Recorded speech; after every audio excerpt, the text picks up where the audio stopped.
சிந்து பைரவி என்ற எபிசோடில் என்ன நடக்கலாம் அப்படிங்கிறத பற்றி பார்க்கலாம். இன்றைக்கான எபிசோட் அதிரடியான எமோஷனலான எபிசோட் அப்படின்னே சொல்லலாம். அன்னபூர்ணியோட வேண்டுதலை நிறைவேற்றுறதுக்காக சிந்து இப்போ தீ மிதிக்கிறாங்க.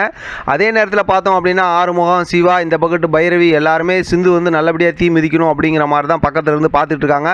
அன்னபூர்ணி கொஞ்சம் கோபமாக இருந்தாலும் நமக்காக வேண்டுதலை நிறைவேற்றுறாங்களே அப்படிங்கிற மாதிரி பார்த்துட்டு இருக்காங்க. எப்பவும் போல் பார்த்தோம்னா மகாவும் எசக்கியும் அவங்க செஞ்சு வச்ச சதி திட்டத்தில் அந்த பள்ளம் அதுக்குள்ளார வச்சுருக்காங்களா, அதுக்குள்ளார விழுந்துருவாங்க அப்படிங்கிற மாதிரி தான் யோசிக்கிறாங்க. இப்போ நடந்து உள்ளே போகும்போது கரெக்டாக அந்த இடத்துல உள்ள பள்ளத்தில் அதை நல்லாவே தீயில விழுந்துடுறாங்க. அதுக்கப்புறம் பார்த்தோம் அப்படின்னாக்கா சிவாவும் ஆறுமுகமும் ஒடியாடுறாங்க. ஆறுமுகம் ஒரு பக்கத்து, சிவா ஒரு பக்கத்து பிடிச்சிக்கிட்டு மிச்சம் இருக்கிற வேண்டுதலையும் நல்லபடியாக நடந்து அதை அப்படியே முடிச்சிடுறாங்க.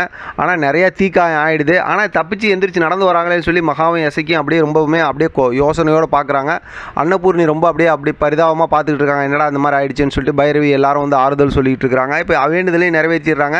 உங்கள் வேண்டுதல் நல்லபடியாக முடிஞ்சிருச்சு அப்படிங்கிற மாதிரி கோயிலிருந்து சொன்னதுமே இப்போ அன்னபூர்ணி அப்படியே அமைதியாக இருக்காங்க. இப்போ அன்னபூர்ணிகிட்ட உங்கள் வேண்டுதலை நான் நிறைவேற்றிட்டேன் அப்படிங்கிற விஷயத்தை சொல்லிவிட்டு அதுக்கப்புறம் பார்த்தோம் அப்படின்னாக்கா ஹாஸ்பிட்டல் கூட்டிகிட்டு போகிறேன் அப்படிங்கிற விஷயத்தையும் சொல்கிறாங்க. கூட அன்னபூர்ணி வரணும்னு சொல்லும்போது மகா அதெல்லாம் வேணாங்கிற மாதிரி சொல்கிறாங்க. சிந்து அன்னபூர்ணியோட காலில் விழுந்து ஆசீர்வாதம் வாங்க போகிறாங்க. இருந்தாலும் மகா அன்னபூர்ணி அப்படியே கையை பிடிச்சி இழுத்து கூட்டிகிட்டு போயிடுறாங்க. இருந்தாலும் அன்னபூர்ணி ரொம்ப பரிதாபமாக சிந்துவை திரும்பி பார்த்துக்கிட்டே தான் போகிறாங்க.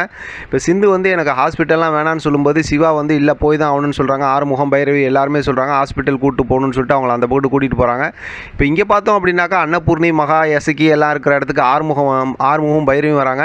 இப்போ ஆறுமுகம் அந்த தீக்குழி ஏற்பாடு பண்ணாங்கல்ல, அந்த விஷயத்தில் யார் என்ன பண்ணுது, அவங்க ஏன் இந்த மாதிரி பண்ணாங்க அப்படி இப்படின்னு சொல்லி அவங்கள கண்டுபிடிக்கணும் அப்படின்னு மாதிரி சொல்லும்போது அவங்க ஓடி போயிட்டாங்கன்னு சொல்லி எசக்கி சொல்கிறாங்க. ஏன்னா இவங்க மாட்டிக்குவாங்கல்ல, ஒருவேளை அம்மா அந்த மாதிரி நடக்கும்போது இந்த மாதிரி நடந்துருந்துச்சுன்னா அவங்கள நான் கொண்டிருப்பேன் அப்படி இப்படிங்கிற மாதிரிலாம் ஆறுமுகம் ரொம்ப கோவமாகவே பேசுகிறாரு. எசக்கிக்கும் மகாவுக்கும் அப்படியே வயிற்றில் புளியை கரைக்குது, எங்கடா நம்ம மாட்டிக்குவோமோ அப்படின்னு சொல்லிட்டு. அடுத்து பார்த்தோம் அப்படின்னாக்கா இவங்களாம் சொல்லிட்டு அங்கேருந்து கிளம்பிடுறாங்க. இப்போ ஆறுமுகம் பார்த்தோம் அப்படின்னாக்கா அவங்களுக்கும் பைரவிக்கும் குழந்தை பிறக்கணும்னு சொல்லி நானும் தீ மிதிக்கிறேன் அப்படிங்கிற மாதிரி சொல்கிறாரு. இப்போ பார்த்தா அன்னபூர்ணிக்கு ரொம்ப சந்தோஷமாயிடுது.